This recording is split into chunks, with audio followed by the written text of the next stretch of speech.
샬롬 12월 24일 성탄절 2부 아침인 토요일 하나님 나라를 시작하는 말씀 묵상 시간입니다. 오늘 우리에게 주신 말씀은 요한일서 4장 1절에서 10절입니다. 작년누리 3040 순회 이승철 집사님께서 오늘 말씀 봉독해 주시겠습니다. 사랑하는 자들아, 영을 다 믿지 말고 오직 영들이 하나님께 속하였나 분별하라. 많은 거짓 선지자가 세상에 나왔음이라.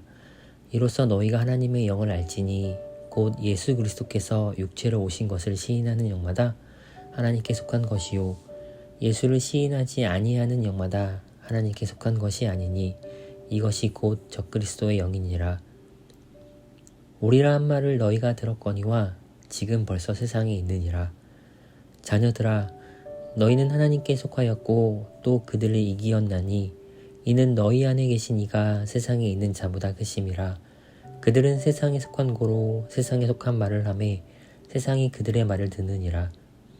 우리는 하나님께 속하였으니 하나님을 아는 자는 우리의 말을 듣고 하나님께 속하지 아니한 자는 우리의 말을 듣지 아니하나니 진리의 영과 미혹의 영을 이로써 아느니라. 사랑하는 자들아, 우리가 서로 사랑하자.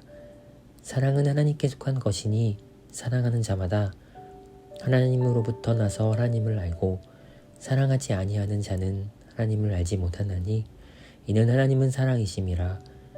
하나님의 사랑이 우리에게 이렇게 나타난 바 되었으니 하나님이 자기의 독생자를 세상에 보내심은 그로 말미암아 우리를 살리려 하심이라. 사랑은 여기 있으니 우리가 하나님을 사랑한 것이 아니요 하나님이 우리를 사랑하사 우리 죄를 속하기 위하여 화목제물로 그 아들을 보내셨음이라. 열왕기상 3장에 보면 유명한 솔로몬의 재판 이야기가 나옵니다. 한 집에 사는 두 여자가 같은 시기에 아이를 출산했습니다. 그런데 이 중 한 여자의 실수로 자신의 아이가 죽게 되었습니다. 그러자 그 여자는 밤중에 몰래 죽은 자신의 아들과 옆에 있는 여자의 아들을 바꿔치기 했습니다. 아침에 일어나 이 일을 확인한 여자는 산 아이가 자신의 아이이고 죽은 아이가 저 여인의 아이라고 말했습니다. 그러자 반대로 다른 여자도 똑같은 주장을 했습니다. 주변 사람들이 볼 때에 어떤 아이가 누구 어머니의 아이인지를 분별하기는 어려웠습니다. 그래서 고심 끝에 결국 지혜자인 솔로몬에게 이 사건이 올라오게 됐습니다. 솔로몬은 사건의 자초지종을 듣고는 결국 이런 판단을 합니다. 칼을 가지고 와서 산 아이도 반으로 갈라 똑같이 두 어머니에게 나눠라. 그러자 한 어머니는 이렇게 반응합니다. 제발 이 아이를 죽이지 말고 차라리 저 여인에게 아이를 주시라고 이야기합니다.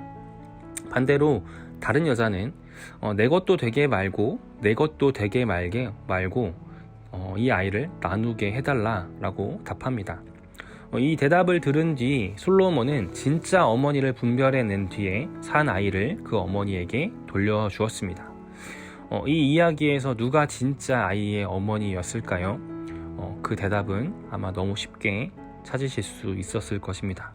당연히 그 아이를 죽이지 않고 저 상대방에게 그 아이를 주는 게 낫다라고 간청한 아이 어머니였습니다. 이 유명한 일화는 솔로몬의 번뜩이는 재치와 지혜에 감탄하게 합니다. 또한 진짜와 가짜의 차이를 보여주기도 합니다. 진짜는 생명을 살리는 것이라면 가짜는 생명을 파괴합니다. 진짜 사랑은 이타적이지만 가짜 사랑은 배타적입니다. 오늘 본문 요한일서 4장 1절에서 6절은 거짓과 진리의 영을 분별하는 내용을 담고 있습니다. 이 말씀을 묵상하며 먼저 떠오른 이야기가 앞선 솔로몬의 이야기였습니다. 진짜와 가짜, 그거의 가장 큰 차이는 무엇일까요? 진짜는 생명을 살린다면 가짜는 생명을 파괴하는 것입니다. 진리가 우리의 생명을 살리는 것이라면 거짓은 우리의 생명을 파괴하는 것입니다. 1절에서 4절은 진리가 어떻게 우리의 생명을 살리는 것인지, 거짓은 어떻게 우리의 생명을 파괴하는 것인지에 대해서 설명합니다.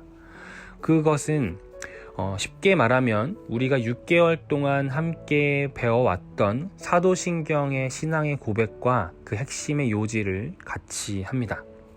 사도신경은 우리가 믿는 하나님이 천지의 창조주이심을 고백합니다.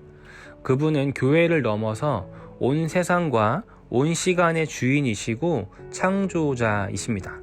둘째로 그분은 십자가 위에서 죽으시고 부활하셔서 우리를 구원하신 예수 그리스도이심을 고백합니다.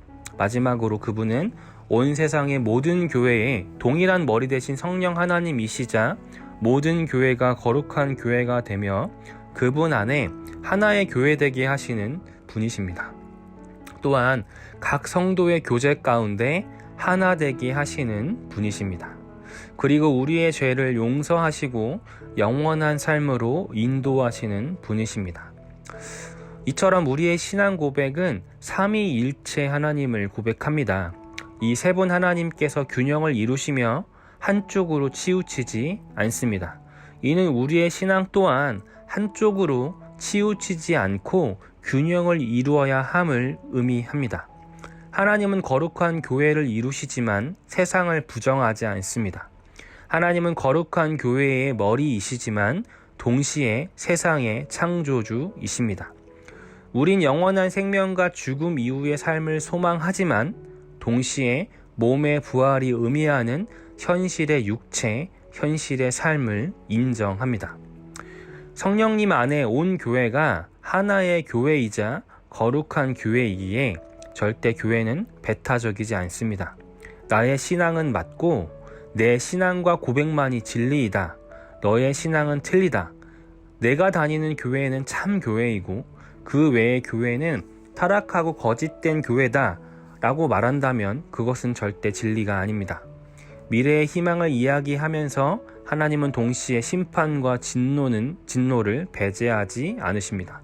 이처럼 진리는 균형과 조화 안에 있으며 우리가 발딛고 살아가는 시간, 공간의 모든 영역 안에서의 균형을 요구합니다. 어떤 공간만이 진리이고 특정 시간만이 구원인 분절되고 배타적인 사고는 진리가 아닙니다. 진리는 모든 시간과 공간 안에서 우리 삶의 생명을 불어넣습니다. 반면 거짓은 우리의 삶을 분절시키고 파괴시킵니다. 신천지를 비롯한 이단 사이비 종교들이 거짓인 이유는 신자들의 삶을 분절시키고 특정한 교리와 교회, 공간, 시간 안에서만 진리가 있으며 그 외의 교회와 시간, 공간에 대해서는 배타적인 태도를 갖게 하기 때문입니다. 오직 그 종교 안에서 그 종교적인 행위를 할 때만이 의미 있는 삶이고 그 외에 세상에서의 다른 여러 경제적인 활동과 사회생활, 관계를 맺는 것은 비본질적이고 비신앙적인 삶이라고 행위라고 강요하기 때문에 이것은 건강한 가르침이 아닙니다. 우리는 삼위일체의 고백과 믿음 안에서 우리가 주어진 모든 시공간 안에서 자유와 구원, 생명을 얻고 누릴 수 있습니다. 이것이 예수 그리스도께서 우리에게 전해주신 진리입니다. 7절에서 10절은 진리 가운데 거할 수 있는 가장 핵심적이자 분명한 삶의 방식에 대해 언급합니다. 바로 서로 사랑입니다. 서로 사랑하는 것, 다른 말로 깊이 관계를 맺는 것은 히브리어 야다라는 단어입니다. 이 히브리어 야다는 안다라는 뜻을 갖고 있습니다. 즉 하나님을 알아가는 것, 신앙의 성숙의 과정은 하나님과 깊은 관계를 맺고 하나님과 서로 사랑하는 것을 뜻합니다. 나아가 내가 마주한 사람, 하나님께서 한 형제, 한 지체, 한 아버지 되시는 그 하나님 안에서의 마주한 사람, 관계, 하나님께서 창조하신 세상과 깊은 관계를 맺고 알아가는 것이 바로 온전한 신앙의 성숙을 의미합니다. 1절에서 6절의 말씀, 7절에서 10절의 말씀은 다른 주제를 이야기한 것 같으나 결국 한 가지를 이야기합니다. 진리란 무엇인가? 진리로 다가가기 위한 방법은 무엇인가? 진리란 생명을 살리는 것입니다. 무엇인가를 배제하고 파괴하는 것이 아닌 마주한 모든 삶의 영역 안에서 회복과 생명이 있게 하는 것이 진리입니다. 그리고 그 진리로 다가가기 위한 방법, 생명을 살리는 방법은 서로 사랑, 깊은 관계를 맺는 것입니다. 이것이 예수 그리스도의 십자가와 삼위일체 하나님의 의미입니다. 막힌 담을 허시고 깨어진 사람과의 관계, 하나님과 사람 사이의 관계를 회복시키시는 것, 나아가 하나님이 지으시고 사랑하신 온 세상이 충만케 되는 것이 바로 이 십자가 복음입니다. 오늘은 예수님의 탄생을 하루 앞둔 크리스마스 이브입니다. 주님의 탄생 앞에 우리 모두가 서로 사랑함으로, 하나님과 깊은 관계를 맺고 서로 사랑함으로, 내가 마주한 관계 안에서 깊은 관계를 맺고 또 회복함으로 진리 가운데 우리 삶이 온전케 됨이 있기를 주님의 이름으로 축복하고 소망합니다. 기도하겠습니다. 이 땅에 오신 주님을 환영하고 주님 앞에 경배드립니다. 오직 주 안에 참된 진리와 회복이 있음을 믿습니다. 그 진리가 나를 자유케 함을, 진리가 나의 모든 삶의 영역을 회복케 하고 생명이 있게 함을 믿습니다. 나아가 내가 마주한 모든 시간과 공간이 주님 안에 회복케 됨을 믿고 고백합니다. 주님의 오심을 앞둔 하루, 앞둔 오늘, 그 생명과 회복의 진리를 우리가 기대하며 그 진리 가운데 거하는 우리 모두가 되게 하여 주옵소서. 예수님의 이름으로 기도드렸습니다. 아멘. 말씀을 마쳤습니다. 오늘 우리 가운데 참 진리 되신 예수 그리스도께서 우리 삶에 찾아오시기를, 그리고 그 진리가 나의 삶을, 그리고 우리의 온 세상을 자유케 하고 회복케 하심을 기대하며 이 시간 잠시 기도하도록 하겠습니다.